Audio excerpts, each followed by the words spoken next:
Good morning, and welcome to News with a View, hosted by me, John A. Costa, an expert in nothing, which gives me the credentials to give my opinion of what's going on in the news, politically, socially, morally, but mainly I deal with federal issues. Some states, of course, but mostly federal. I'm a conservative, I'm a Republican, I'm a federalist. Now, Democrats can be federalists too. It's just a matter of your belief in the Constitution. So we're on common ground. Today is May 9th, 2026, a Saturday. I'm sorry I was supposed to do this exact show on Thursday, but you know what happens when you make plans. This is episode 67, and in today, I'm going to talk about, again, it's it's really all the Democrats. I do have some comments to make about some things that, excuse me, that I think is a wrong step for our president, but and I'll get on that at the end. But mainly it's going to be the Democrats, push hooray for us. And you're looking at the numbers, the economic numbers of these Democratic-run states. And obviously Democrats do not think that people look at what's actually going on. So I'm going to take in today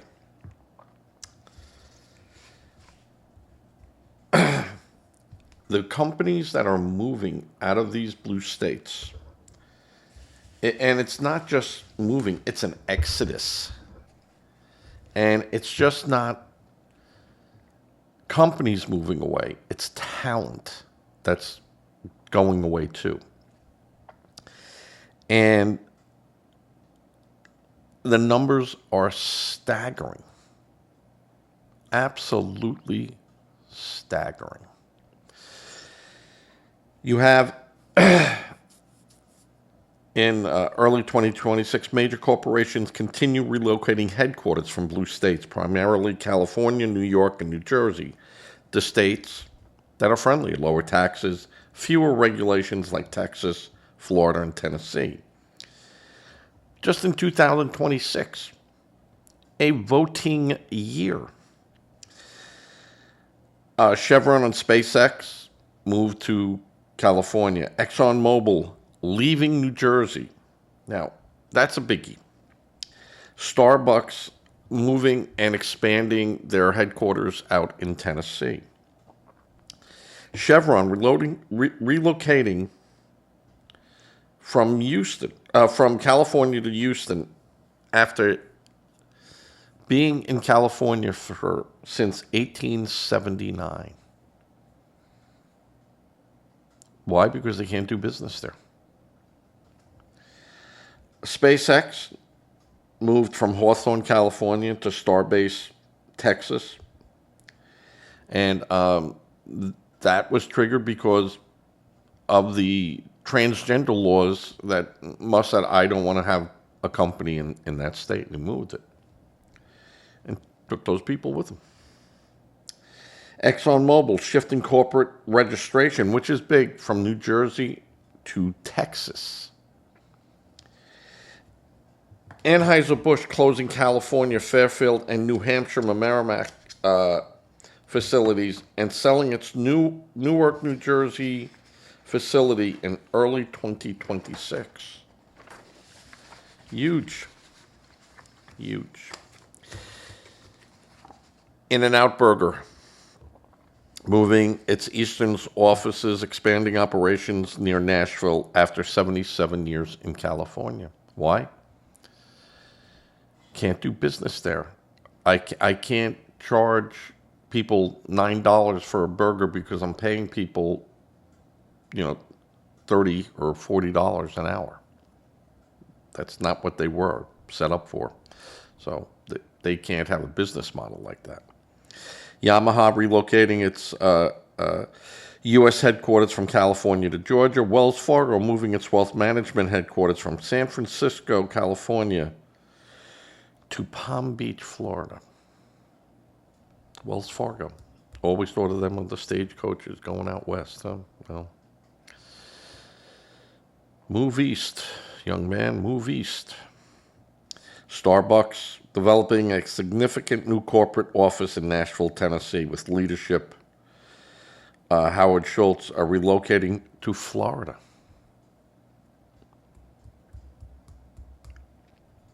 And the primary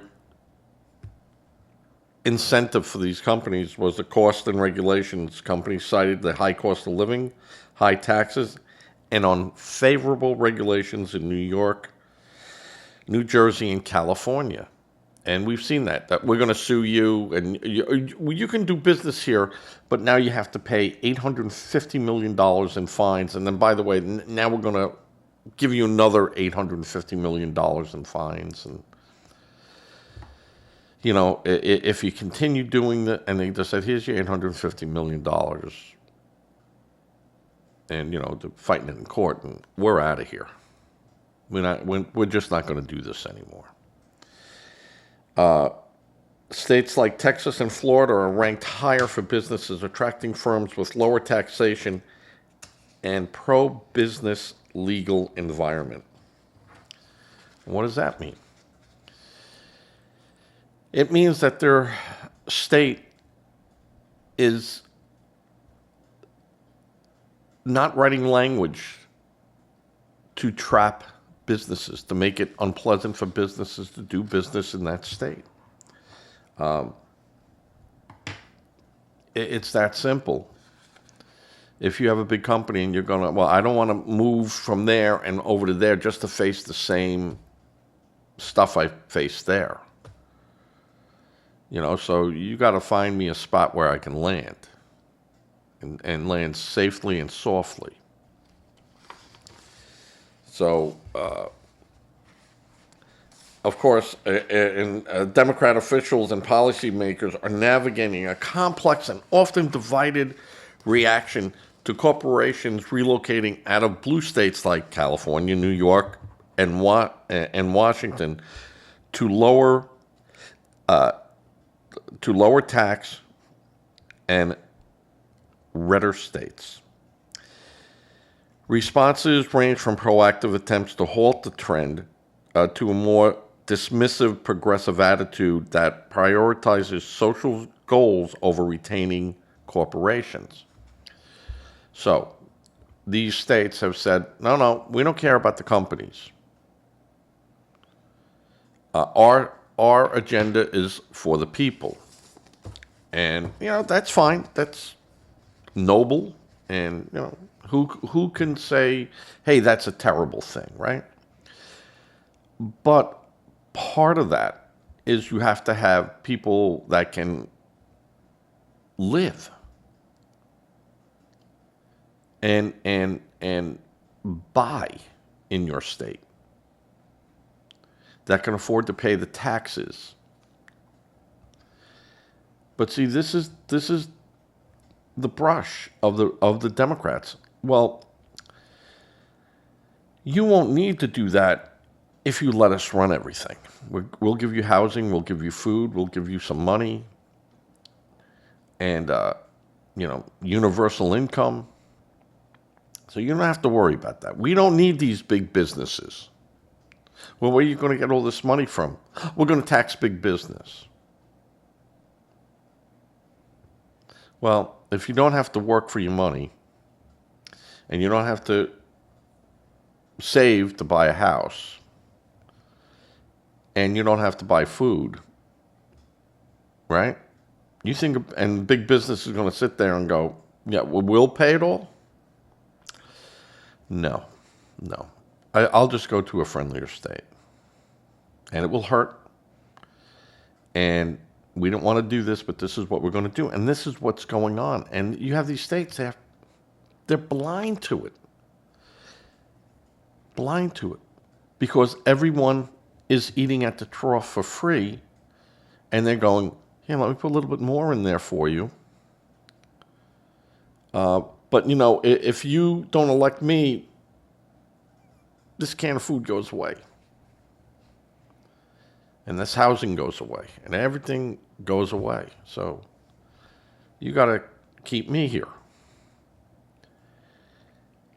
And that is the biggest threat to their so-called beautiful democracy. The Democrats losing the control to do that, to herd the people into a corral where they can keep them. So, key perspectives and reactions among Democrats include growing alarm. Hey, these businesses are moving out. You have some Democrats going, hey, whoa, maybe we're going too far, or this is going too far, but it's too late. They created an atmosphere where these companies are going, I just can't stay here. It just can't stay here. So now they're worried about loss of tax revenue. And now these states are exploring ways to make their states more competitive while still funding social programs. They won't get off that. We're going to feed you. We're going to do this. You got to vote for us. And trying to tell companies, we'll work with you, but right now you just got to keep paying this money. We're going to tax you. We're going to fine you. And they go, it's balancing fair share with retention. No, it's not balancing, and it's not fair share. When you take from one person to give to another person who had no right to that, that's not sharing. That's called seizing. And that's what the Democrats want to do. They want to take from you, the business, you, the worker. They want to take what you have and give it to someone else who is not a business and not a worker. And they call that equity, right? Social equity. I call it seizure. They're seizing me, seizing my houses, seizing my money, and giving it away. And that's what we're seeing. And anyone that says anything else to that, they're a liar. Because that's exactly what their plan is. Look at Mondami. Look at Bernie Sanders. Look at AOC. And anyone who says that that is not the agenda, I mean, you're an outright liar. And you have the progressives going good riddance. And if companies want to leave because of higher taxes and tighter regulations that are not aligned to our goals, progressive goals, see you. We're defiant. So many Democrats are now in open conflict with one another over these things. And you have Democrats pushing harder for a wealth tax. Well, that's what the tax code is. You already slide up the scale. And, they go, yeah, but those guys, they get all these deductions and everything. Yeah, because that's part of the tax code. Well, this was done by, Republicans. No, it wasn't. No, it wasn't. These laws have been on the books during Democrats, during Republicans, during bipartisan. This is an assault on businesses. This is an assault on your right to be wealthy.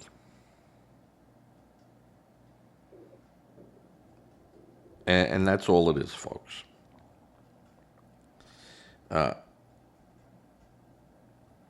And, you know, the Democrats have lost their idea of long-term sustainability. Well, you're not going to, you know, you're not going to last. And unless you keep businesses in your state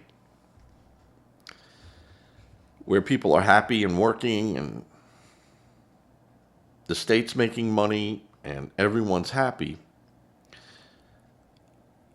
you're going to have other companies that are starting up going, well, I know that that company leaving that state left a vacuum. And my company is smaller and more agile, and I can go over there. I can capture some of that. And then they start looking and they go, I'll get it going, and after 5 years, these people are there, and they'll just start eating away at me, and everything I've worked for will be gone. So they don't go there.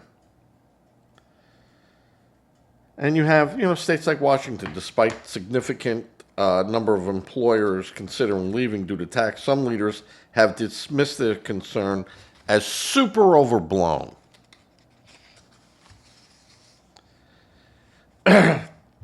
Now, New York Governor Kathy Hochul, moron, has expressed concern over the loss of patriotic millionaires and called for them to stay and fund social programs.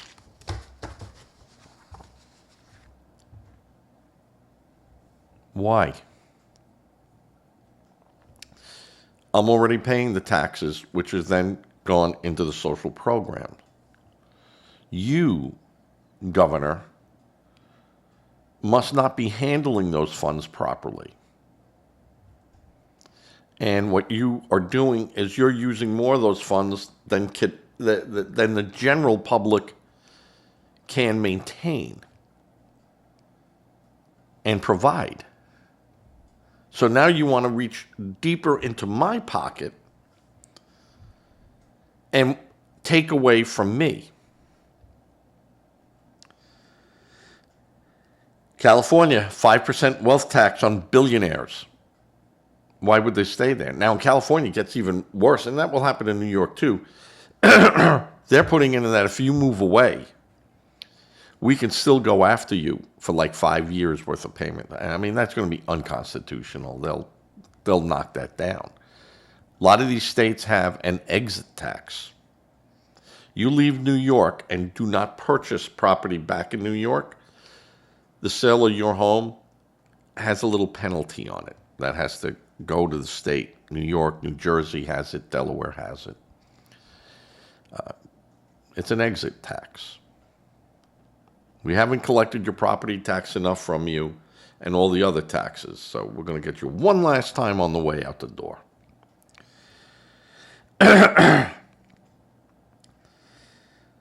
So, excuse me, you have a Democratic Senate politicians, they're concerned. They're concerned. And they know that this is going to be a real problem for them. Now, we'll get into the other aspect of it, but just using statistics. Of the 10 best business climates that a company can go to in any state, the top 10 are Republican states. One is Texas, 2 is Florida, 3 is Tennessee, 4 is North Carolina, 5 is Georgia, South Carolina is 6th, moving up 7 points since 2025. 8 is Arizona, which is a Democrat state. Indiana is 9. And Virginia, which is a purplish, but I'll call it a blue state. So they're all the top 10 state. Which states are the worst? Let's take a look at that.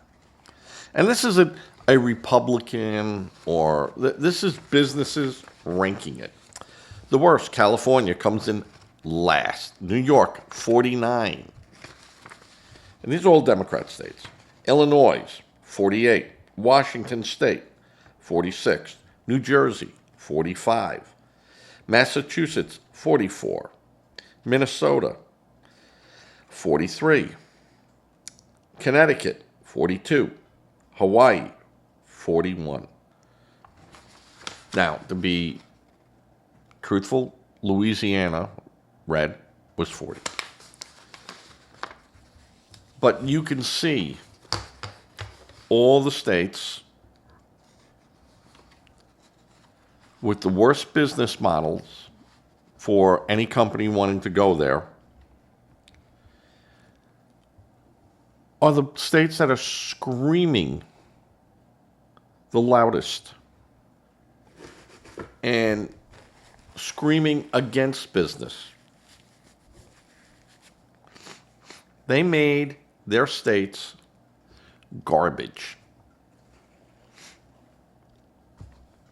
Now, California is, of course, a powerhouse, and that cannot be denied. Huge economy on its own. But it is bleeding out.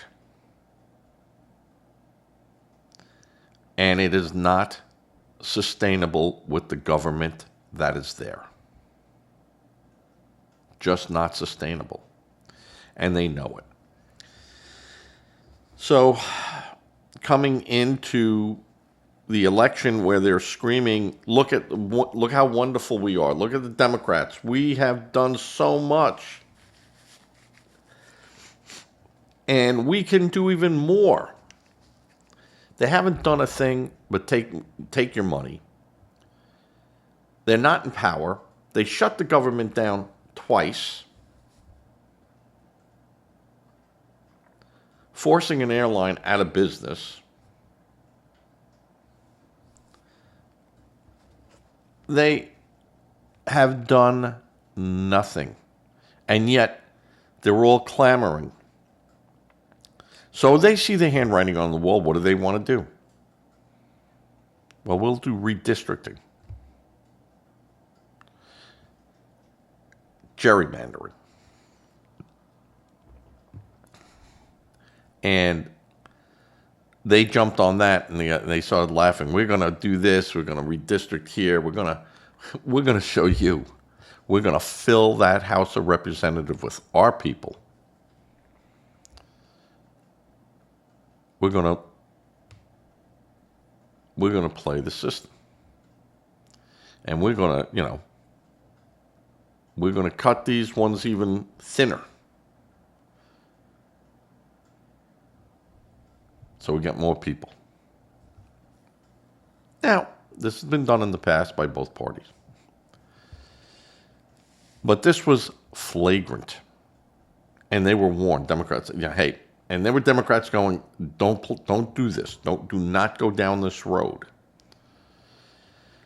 And now it has backfired in their faces. Virginia tried to do it, and they were like, ha ha, look, we're gonna take 10 seats where we had 6 and you had 5. We're gonna take 10 of them and you're gonna get 1. And in California, we're gonna do this. And in Arizona, we're gonna do that. We're gonna, and it backfired. Because, all right, you wanna do that? We're going to change it in Texas. We're going to change it in Florida. We're going to change it in Tennessee. We're going to change it in all the states where their Constitution allows us to change it. So Virginia turns around and goes, ha ha, we gotcha. And people go, really? Because you violated your state constitution. No, we didn't. And they tried to hide it, and they tried to rush it through. And even the Virginia State Supreme Court went,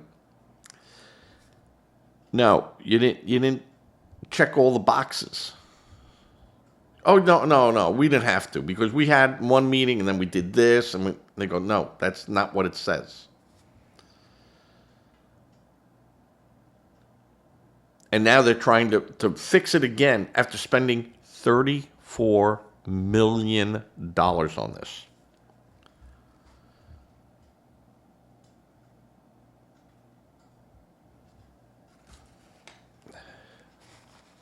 Where was Raskin with all this stuff? Right? So you have a lot of Democrats that are in vulnerable positions. In Georgia, Ossoff, and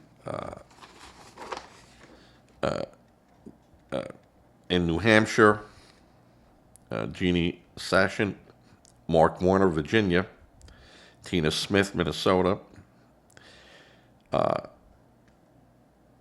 Luan and Ben Luan in New Mexico, Cory Booker, New Jersey, and they're considered targets because they're in some of these states with a lot of these things are.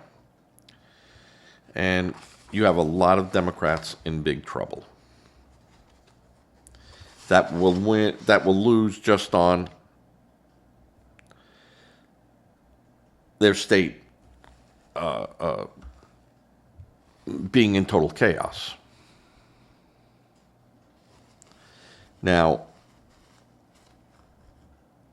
you have Republicans, Susan Collins in Maine. She could be a senator that's in trouble. John Cornyn, Texas. But these are people that are just facing Bill Cassidy, Louisiana. Dan Sullivan, Arkansas. Now, the one with Bill Cassidy views as vulnerable to the primary challenge due to his vote to impeach Trump in 2021. So he will just be replaced by another Republican. So, and then in Ohio, John Husted, who is appointed to fill the vacancy left by J.D. Vance. He must run in 2026 in a special election, but that's going to go red. So you see this, and you go, they're in good shape. And tomorrow I'll go through some other vulnerabilities. I'm not going to do it today because I'm trying to keep the show under 30 minutes. But the real thing here is the redistricting, a huge loss for Virginia under Spanberger, governor, who pushed this and said, I can get this passed. Sure, if you lie and cheat, but you got caught, as we knew you would. And now it's more of a failure. It is a failure. And you have some Democratic, progressive, same thing. Social media people going out, this is going to cause an insurrection, a violent insurrection, because this was an assault against democracy by, Virginia, the court striking it down. And the people fail to realize, these progressives and a lot of Democrats, this is theoretical democracy. And they go, no, the people voted for it. That's what the people wanted. That's what must happen. And when I said democracy is a mob rule, there is my proof. That type of thinking. We got the people together in a crowd, and that's what we asked for, the vote, and we got it. And that's not what their Constitution says. That this has to go out for 3 months, and you got to hold meetings and all around. Because we are a republic, not a democracy. They would love a democracy because then it's their mob that would rule.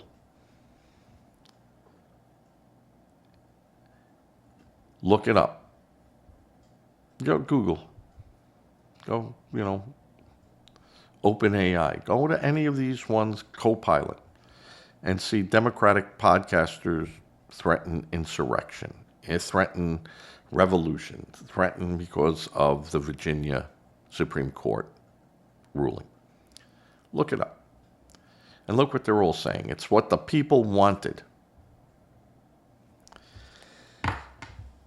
Unbelievable. The logic of the left. No balance to it. No thought about. You say these words and then people come back and they'll be in your face. They'll go, Nazi, Nazi, fascist, fascist. No, your brown shirts going out there being Nazis, saying that, well, that's what the people want. That's what we must give them. Well, no, the law says that. Oh, no, doesn't matter. It's what the people want. And this is why these Democrats are lunatic, fringe, and are dangerous. Are dangerous to our political system. They keep talking about the grand experiment. And they're really Dr. Jekyll and Mr. Hyde. And so many people don't see this. And they really should. All right, this is 30 minutes. I'm going to end this. I'll come back later today and just, I doubt later today. This is going up, this is 8:30 in the morning. I've been up since 7. This was the show that I was going to do on the 6th or the 7th. And I couldn't. Things happened and I couldn't do it. But we'll get to it. The other thing I said I was going to talk about with Trump that I didn't like. I don't like his little snippets on the Iranian war. I don't like, that he keeps going out there and, yeah, we got them. They're begging for a deal and we're not going to give it to them. They're begging until, let the people that are working on that do their job. And just keep on the pressure of until they comply with our demands. We're not leaving that area. And if they try to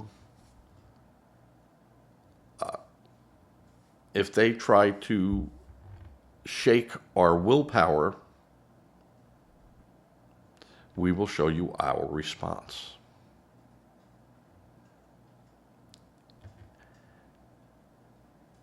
I have people there working on it.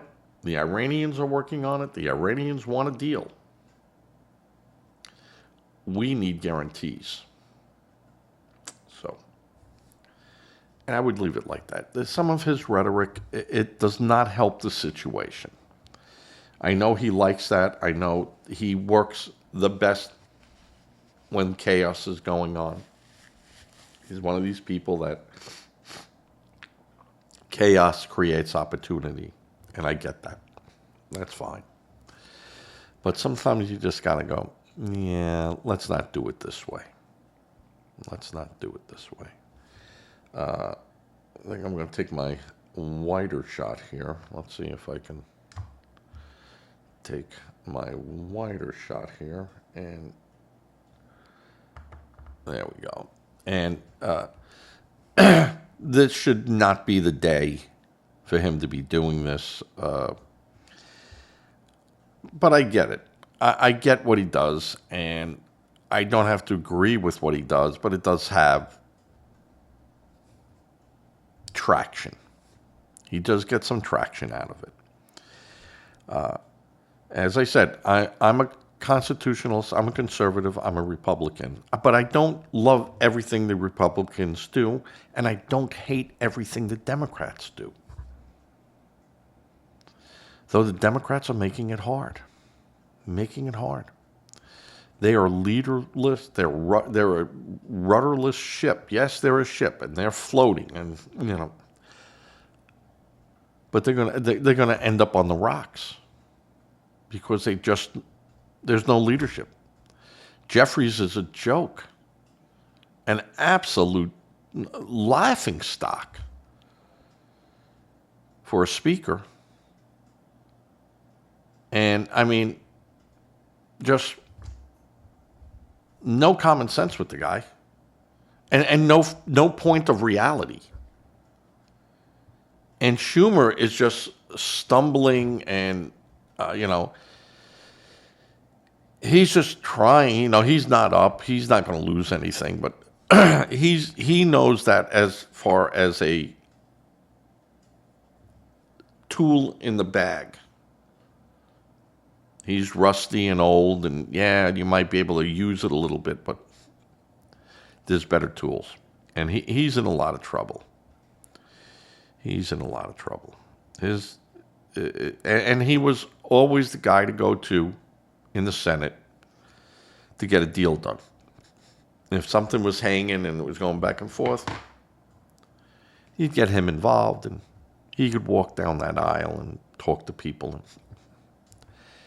and sensibly do things. Not anymore. Not anymore. So, all right, everyone. Please give to a charity if you can. If you can't, I understand that. Please give to a food bank. They always need money. They always need food, and it helps locally. Say a prayer. Prayer does work, no matter what a Democrat tells you. If you made it this far, thank you. Like, comment, subscribe. I need more subscribers. That helps the algorithm. And again, you don't have to agree with me, but that's fine too. All right, everyone. Be safe. And I might get back tomorrow. I might get back later tonight with something. Not sure yet. But this should be good enough for everyone. And I appreciate those that have looked and those that have stayed with me. All right, everyone. Be safe. Be well. As I fade to black.